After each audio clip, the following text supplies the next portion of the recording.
यह कहानी एक ऐसी फर्जी टीचर के बारे में है जो अपने ही एक स्टूडेंट के प्यार में पागल हो जाती है और उसको पाने के लिए वह बेशर्मी की किस हद तक जाती है। आज की कहानी में हम जानने वाले हैं।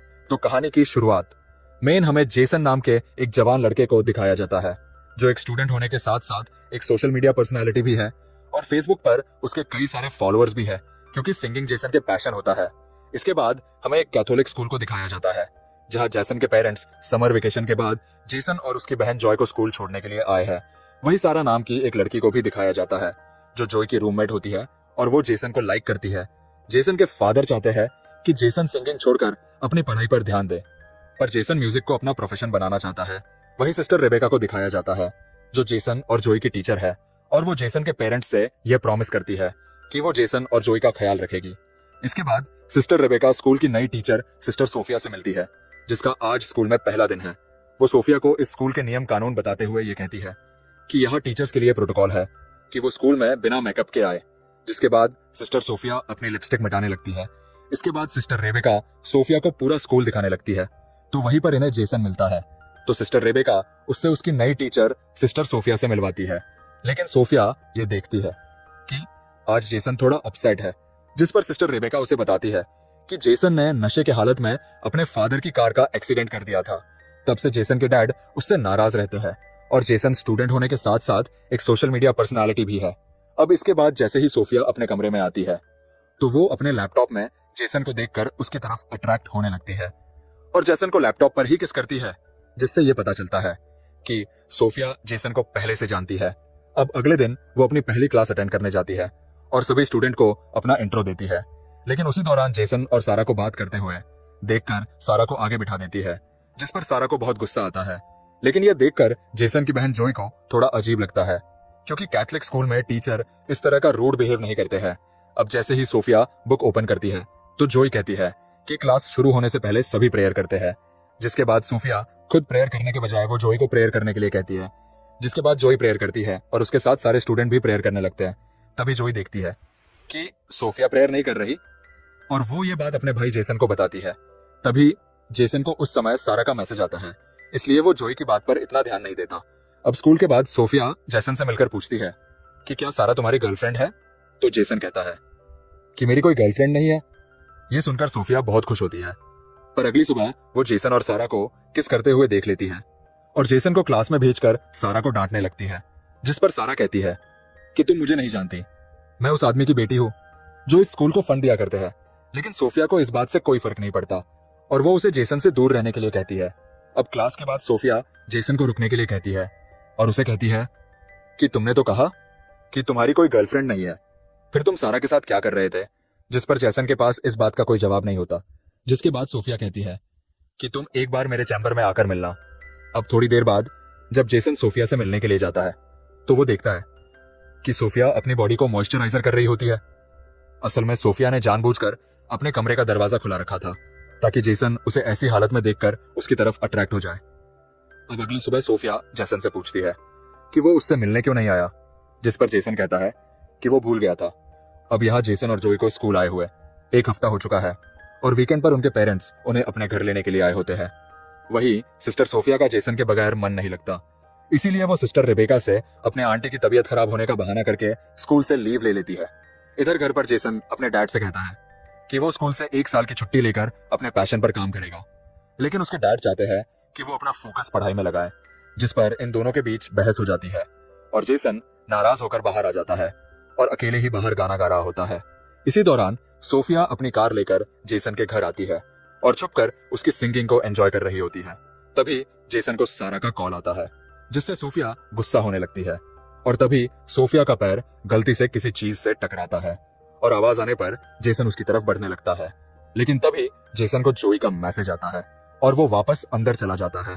अब सोफिया किसी तरह सारा को जेसन से दूर करना चाहती है, इसलिए वो अपनी पहली चाल चलती है जिसमें वो रात को सारा के कमरे में जाकर उसकी बुक में ड्रग्स रख देती है।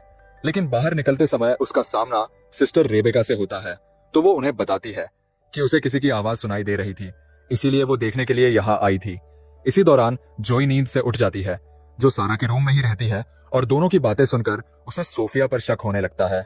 अब अगली सुबह क्लास में सोफिया सारे स्टूडेंट्स को वही पेज ओपन करने के लिए कहती है जिस पर उसने सारा की बुक के उसी पेज में ड्रग्स रखा था। जिसके बाद वो सारा को ड्रग्स के साथ पकड़ लेती है और उसे कहती है कि तुम्हें इसके लिए बहुत बड़ी सजा मिलेगी। जिसके बाद इस बात की खबर पूरे स्कूल में फैल जाती है, जिससे सारा को स्कूल से सस्पेंड कर दिया जाता है। इसके बाद सोफिया सिस्टर रेबेका से कहती है कि आपको इस स्कूल की रेपुटेशन बचाए रखनी है तो आपको बॉयज के कमरों की भी तलाशी लेनी चाहिए। जिस पर सिस्टर रेबेका जेसन और उसके दोस्तों के कमरों की तलाशी लेते हैं और उन्हें जेसन के बैग से शराब की बोतल मिलती है। दरअसल ये काम भी सोफिया ने ही किया होता है, लेकिन जेसन टीचर को कहता है कि मुझे नहीं पता कि ये बोतल कहां से आई और किसने रखी है। अगर आपने मुझे सस्पेंड कर दिया तो उस काम के लिए मेरी लाइफ बर्बाद हो जाएगी, जो काम मैंने असल में किया ही नहीं। और अगर मेरे डैड को यह बात मालूम हुई तो इस बार ये मेरी जान ले लेंगे। ये सुनकर सोफिया उन्हें एक सुझाव देती है, जिसमें जेसन की सजा ये होगी कि वह 1 हफ्ते तक स्कूल के वो सारे काम करेगा जो अक्सर यहाँ की सिस्टर्स किया करती है। और जेसन भी इसके लिए मान जाता है।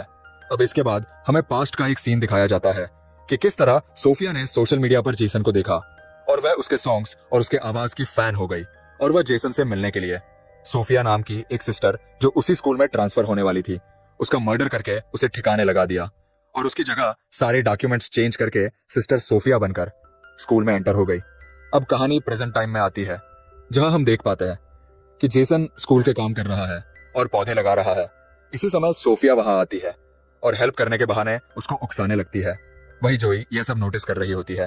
अब अगले सीन में हम देखते हैं कि सोफिया आखिरकार सारी धार्मिक हदों को पार करते हुए रात को जेसन के कमरे में एंटर हो जाती है और अंदर जाते ही वो मोबाइल रिकॉर्डिंग ऑन करके रख देती है और अपने गले से नेकलेस उतारती है। तभी जेसन की नींद खुल जाती है और वो देखता है कि सिस्टर सोफिया उसके सामने है और उसे अजीब लगने लगता है।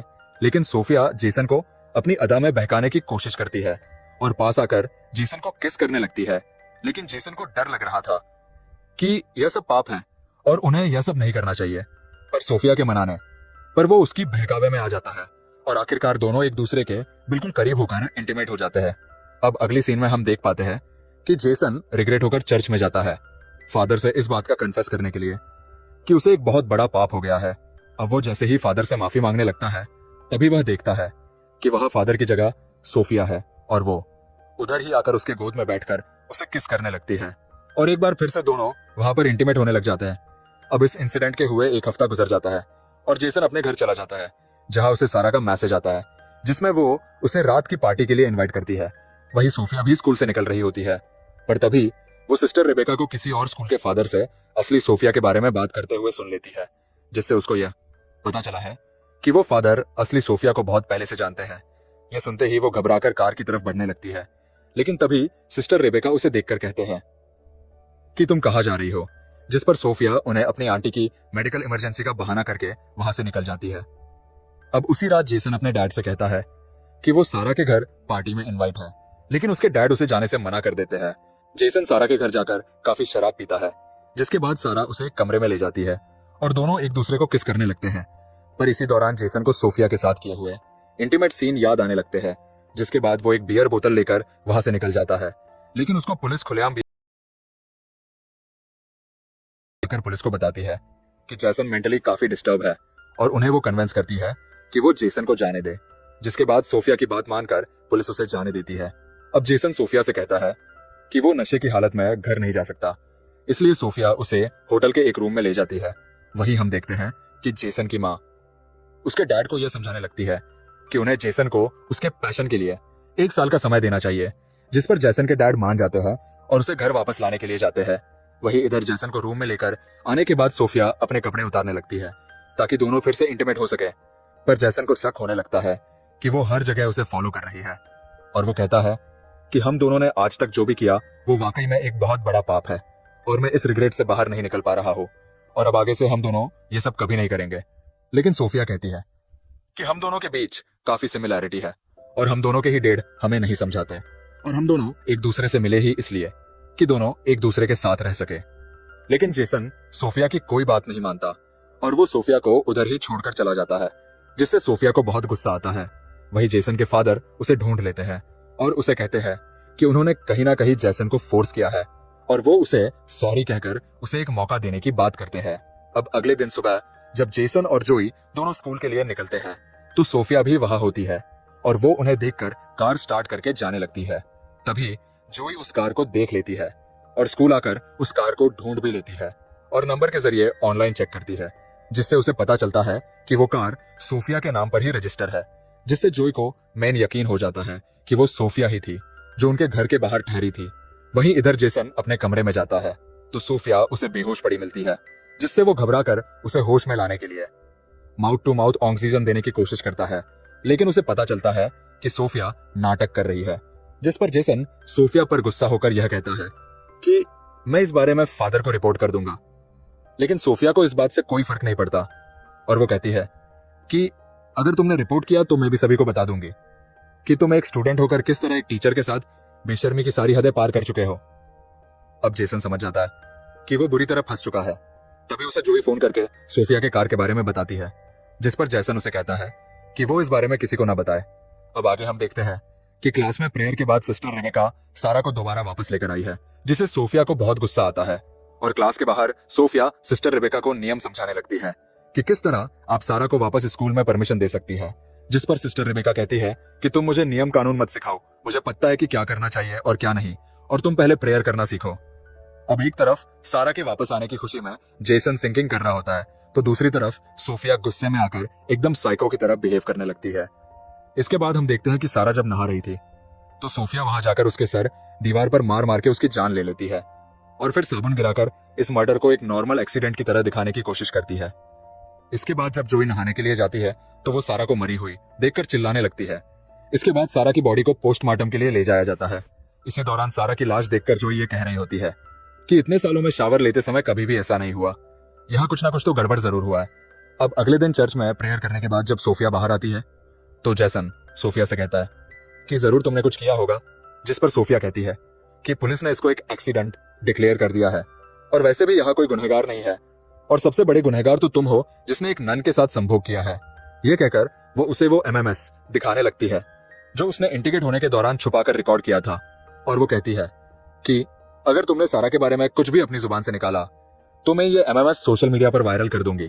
अब अगले दिन सुबह जब सोफिया जेसन और जोई को घर जाते हुए देखती है तो इस बार वो सिस्टर रेबेका से अपने आंटी के डेथ का बहाना बनाकर वहां से निकल जाती है और उसी रात जेसन और उसकी फैमिली डिनर के लिए बाहर एक रेस्टोरेंट में जाते हैं, पर वहां वो देखते हैं कि सिस्टर सोफिया भी यहाँ आई हुई है। इसके बाद सोफिया जेसन के पेरेंट्स को अपना एंट्री देती है, जिस पर उसके डैड उसे अपने साथ ज्वाइन होने के लिए कहते हैं, लेकिन जेसन नहीं चाहता कि वो यहाँ बैठे, पर उसके बाद सोफिया के बैठने का इंतजाम कर देते हैं और वो उनके साथ बैठ जाती है। लेकिन जेसन अनकंफर्टेबल होने लगता है और ये सब उसकी बहन जोई नोटिस कर रही होती है। वहीं सिस्टर रेबेका सोफिया के आंटी के डेट पर फूल भेजने के लिए उस जगह का पता लगाने की कोशिश करती है, जिससे उन्हें यह मालूम होता है कि उधर किसी की भी डेथ नहीं हुई और ना ही वो सोफिया का एड्रेस है। इधर जोई के कहने पर जेसन अपनी बहन को सब कुछ बता देता है कि किस तरह वो धीरे धीरे सोफिया के जाल में फंस गया और सोफिया ने उनके इंटीमेट होने का एक एमएमएस भी बना लिया है, इसलिए वो कुछ भी नहीं कर सकता। जिसके बाद दोनों मिलकर एक प्लान बनाते हैं कि वो नन असली सोफिया है या नहीं, इसकी सबूत तलाश करेंगे। अब अगले दिन हम देखते हैं कि सिस्टर रेबेका को रात के कॉल पर सोफिया पर शक हो चुका था, इसलिए वो सोफिया को अपने कमरे में बुलाकर ये कहती है कि जब से तुम आई हो कुछ ना कुछ गड़बड़ होता ही जा रहा है और तुम्हारे आते ही मैंने अपने बेस्ट स्टूडेंट को सस्पेंड भी कर दिया और अब तुम्हारी आंटी की डेथ का झूठा खबर भी पकड़ा गया है। ये कहकर वो फादर से कंप्लेंट करने जाने ही वाली होती है, तभी सोफिया एक लैंप से मारकर सिस्टर रेबेका को घायल कर देती है। वहीं हम देखते हैं कि जेसन और जोई सोफिया के कमरे में पहुंच जाते हैं उसके खिलाफ सबूत ढूंढने के लिए, जहां जाकर उन्हें असली सोफिया का लैपटॉप मिल जाता है और साथ ही उस लड़की का लैपटॉप भी मिलता है जो सोफिया बनकर यहाँ आई हुई है, जिसका असली नाम लॉरा है। और वह देखते हैं कि उसने जेसन के कई सारे पिक्चर्स सेव करके रखी हुई है। ये देखकर वह दोनों समझ जाते हैं कि लॉरा पूरा प्लान बनाकर यहाँ आई है। अब ये बात वह सिस्टर रेबेका को बताने के लिए जाते हैं, तभी उनका सामना सोफिया यानी लॉरा से होता है और वह जेसन के हाथ में अपना लैपटॉप देखकर यह समझ जाती है कि उसका राज खुल चुका है। लेकिन वह जेसन से अपने पागलपन का इजहार करते हुए ये कहती है कि तुमने जितने भी गाने गाए हैं वो सब मेरे लिए ही थे, जिससे जेसन और जोई समझ जाते हैं कि यह लड़की पूरी तरह से साइको बन चुकी है। जिसके बाद वो आगे बढ़ने लगते हैं, लेकिन तभी मौका देखकर सोफिया जोई पर लैंप से वार कर देती है, जिससे जेसन गुस्से में आकर उसका गला दबाने लगता है। तभी वह जेसन के पैरों के बीच लात मार देती है, जिससे वो दर्द से गिरकर बेहोश हो जाता है। जिसके बाद वो जोई को फिर से उसी लैंप से मारने ही वाली होती है। तभी वहां पर सिस्टर रेबेका आकर उसके हाथ से वो लैंप छीन लेती है लेकिन वो सिस्टर रेबेका को भी मारने लगती है। तभी जेसन होश में आकर अपनी जेब से स्क्रू ड्राइवर निकालता है और सोफिया की पीठ में वार कर देता है, जिससे वहीं पर सोफिया की मौत हो जाती है। इसके बाद हमें स्कूल के ग्रेजुएशन का दिन दिखाया जाता है, जिसमें जेसन के डैड जोई को उसकी मॉम की कार और जेसन को एक नया गिटार गिफ्ट करते हैं। और इसी सीन को दिखाते हुए ये शानदार कहानी यहीं पर खत्म हो जाती है। तो दोस्तों, ये कहानी आपको कैसी लगी कमेंट में जरूर लिखिएगा।